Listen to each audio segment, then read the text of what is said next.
Hi everyone, जय जगन्नाथ। मु कविता आपण मानंकु स्वागत करुची मोर कविता स्मार्ट क्लासेस चैनल को।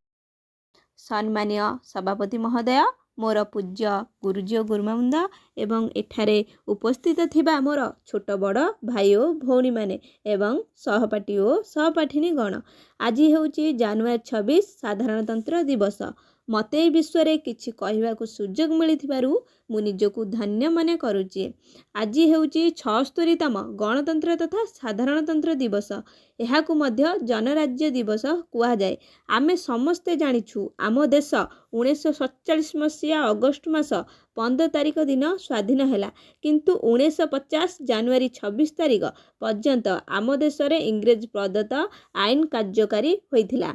भारतर स्वतंत्र आईन खसड़ा बा संविधान सेते दिन जाए प्रणीत होई नथिला। समस्ते अनुभव कले जेहेतु आम देश स्वाधीनता हासिल करुची, आम निजर संविधान अनुसारे देश शासन हेबा उचित, सेथिपाई संविधान प्रणयन संस्था प्रतिष्ठित हैला।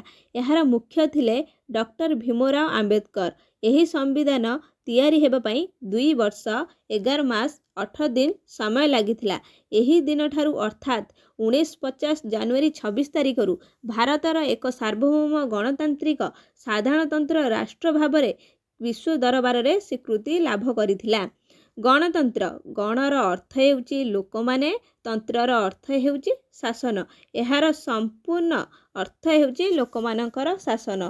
गणतंत्र दिवस केवल सामूहिक आनंददायक उत्सव नुहे, यह आम पाई आत्मसमीक्षार दिन। आजी छात्र आसंता कालीर भविष्यत।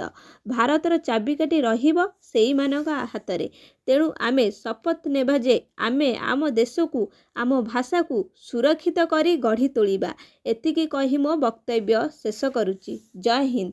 तो दर्शक बंधु, मु आशा करुची आपण मानंकु निश्चिंत ए भाषणटी भल लागिथिबो। जदि ए भाषणटी आपण मानंक पई हेल्पफुल हेची तो लाइक, शेयर, सब्सक्राइब करि दियंतु एवं कमेंट करी जणांतु आउ केउ प्रकार भाषण किबा केमितिका वीडियो आपण मानंकु दरकार। तो रहिली। जय जगन्नाथ।